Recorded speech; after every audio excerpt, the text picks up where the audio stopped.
Hi friends, பசுமைக்கலாம் மரம் வைக்கலாம் அருண் பேசுகிறேன். இது என்ன அப்படின்னு பார்த்தீங்கன்னா, நாங்கள் கொடைக்கானல் சென்ற ஒரு அழகான தருணம். பார்த்திங்கன்னா முதல் என்ட்ரன்ஸ் அதுதான், கொடைக்கானலோட முதல் நுகர்ப்பு வாயில் அப்படின்னு சொல்லுவாங்க.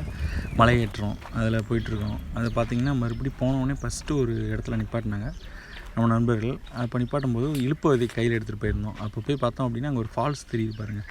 அது ரொம்பவே அழகாக இருக்கும்.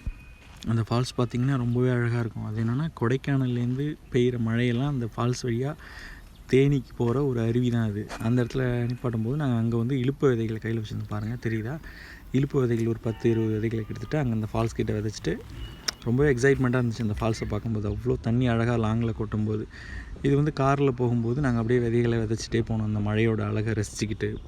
Very nice. அந்த ஒரு மரங்கள், மழை, காற்று, அந்த ஒரு நேச்சுரல் சீனரிஸு அதை அனுபவிச்சிங்கன்னா அது ரொம்ப ஒரு சூப்பராக இருக்கும் அந்த ஃபீல். இது ஒரு அருவி ஒன்று இருந்துச்சு. ஸோ அது ஓரமாக ஓடை தண்ணி ஓடி இருந்துச்சு. அதில் அந்த விதைகள் நாங்கள் வந்து விதைச்சோம். மெயினாக போனதே நாங்கள் ஒரு சுற்றுலாவுக்கு சென்றிருந்தோம். ஸோ அப்போ வந்து விதைகளை கையில் கொண்டு போயிருந்தோம். போகிற இடங்கள், நிற்கிற இடங்கள் எல்லாமே அந்த விதைகள் வந்து எங்களால் முடிஞ்ச அளவுக்கு எவ்வளோ விதைகளை விதைக்க முடியுமோ அவ்வளோ விதைகளை கிட்டத்தட்ட ஒரு 300 விதைகள் கிட்டத்தட்ட கொண்டு போயிருந்தோம். கலப்பு விதைகள், மர விதைகள், அதெல்லாமே விதைச்சோம். இது வந்து இழுப்பு அதை ஒரு ஓடைக்கு பக்கத்தில் விதைச்சோம். ஒரு சின்ன ஒரு டேனிங் ஒன்று. ஸோ அதுக்கு பக்கத்தில் நிப்பாட்டினோம், இயற்கை அழகை ரசிச்சுட்டு போகலான்னு. அப்போ பார்த்திங்க அப்படின்னா அப்போ ஒரு இழுப்பு விதையை விதைச்சோம். விதைச்சி முடிச்சுட்டு அப்படி திருமணம் பார்த்திங்க அப்படின்னா எங்களுக்கு ஒரு ரொம்ப பெரிய எக்ஸைட்மெண்ட்டு. எங்கள் நண்பர்கள் எல்லாத்துக்குமே அங்கே ஒரு குட்டியோண்டு ஒரு அருவி ஒன்று ஓடிக்கிட்டு இருந்துச்சு. பார்த்திங்கன்னா தெரியும், நீரோடை. அது மழையிலேருந்து மழை பெஞ்சு வந்து ஒரு காற்றாட்டு ஓடை அப்படின்னு சொல்லுவோம். காற்றாட்டு வெள்ளம், காற்றாட்டு அருவி அப்படின்னு சொல்லுவாங்க.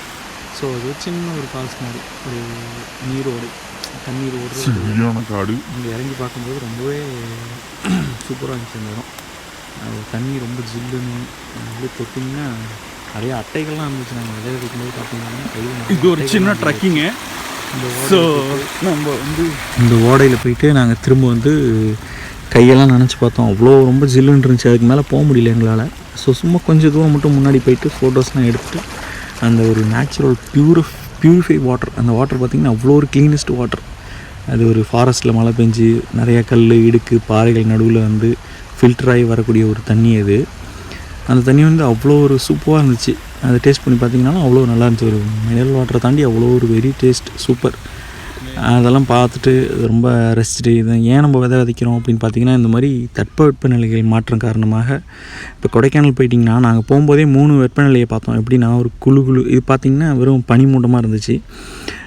அருவி, பனிமூட்டம், ஜில்லுன்னு ஒரு அட்மாஸ்பியரு. இது இந்த இடத்துல இருந்திங்கன்னா அவ்வளோ ஒரு குட் ஃபீலாக இருக்கும் உங்களுக்கு. ஒரு நேச்சுரல் சுவாசம் அவ்வளோ சூப்பராக இருக்கும். இது பார்த்திங்கன்னா அடுத்து திரும்ப உடனே மழை வந்துருச்சு. கொஞ்சம் தூரம் அடுத்து பூம்பாறை அப்படின்னு சொல்லிட்டு ஒரு வில்லேஜுக்கு போனோம். ஸோ அந்த வில்லேஜுக்கு போகிற வழியில் மழை அடுத்தது உடனே வந்துருச்சு. பனி, அடுத்தது மழை, அடுத்தது பார்த்திங்கன்னா திரும்ப ரொம்ப குளுமையான டெம்பரேச்சர், சாரல் மழை, அந்த மாதிரி குளுமையான டெம்பரேச்சர் வந்துச்சு. இதெல்லாம் எதுக்கு சொல்கிறோம் அப்படின்னா, மரங்கள் அங்கே கொடைக்கானலில் அவ்வளோ மரங்கள் இருக்கிறதுனால தான் நம்மளுக்கு இவ்வளோ பெரிய காற்று, மழை, மேகமூட்டம் போன்ற எல்லா விஷயமுமே நம்மளுக்கு கிடச்சிக்கிட்டு இருக்குது சூப்பராக. ஸோ அந்த மரங்கள் எதுவுமே இல்லை அப்படின்னா எதுவுமே நம்மளுக்கு பருவமழைகளே இருக்காது. தமிழகத்தை பொறுத்த வரைக்கும் அந்த மேற்கு தொடர்ச்சி மலையில் மேகங்களை தேக்கி அதை ஒரு பருவமழையாக க்ரியேட் பண்ணி தான் அந்த கொடைக்கானல் அப்படிங்கிற இடம் வந்து நம்மளுக்கு கொடுத்துட்ருக்கு. மேற்கு தொடர்ச்சி மலை இது பார்த்திங்கன்னா ஒரு டால்ஃபின் ஹவுஸ்னு ஒரு இடம். அங்கே ஃபுல்லாக பார்த்திங்கன்னா க்ளவுட்ஸாக இருக்கும். பார்த்திங்கனாலே தெரியும் பேக் சைடில் இருந்த எல்லாமே. ஸோ இது நாங்கள் ட்ரக்கிங் பண்ணி போனோம். ஒரு 3 கிலோமீட்டர்ஸ் 4 கிலோமீட்டர்ஸ் ட்ரக்கிங் பண்ணி போனோம். ரொம்பவே நல்லா இருந்துச்சு அந்த ட்ரக்கிங்கோட அட்மாஸ்பியர்ஸு. இது ஃபுல்லாக பார்த்திங்கன்னா ஆரஸ்பதி ட்ரீ. அது வந்து டெம்பரேச்சர் மெயின்டைன் பண்ணுறதுக்காக வைக்கப்பட்டது. அது ஃபுல்லாக மேகத்தை அப்சர்வ் பண்ணி மழையாக பொழிஞ்சு, எந்த நேரம் டால்ஃபின் ஹவுஸ் போனீங்கனாலும் உங்களுக்கு மழை பொழிவாக இருக்கும், மேகமூட்டமாக இருக்கும். அந்த டால்ஃபின் ஹவுஸோட வியூ பாருங்கள், சூப்பராக இருக்கும் பேக் சைடில். அது ஒரு 2 சைடு தெரியும். தேனி மாவட்டம், அப்புறம் திண்டுக்கல் மாவட்டம், 2 சைடுமே அந்த டால்ஃபின் ஹவுஸ்லேருந்து பார்க்கலாம். டால்ஃபின் ஹவுஸ் தான் தெரியுது பாருங்கள்.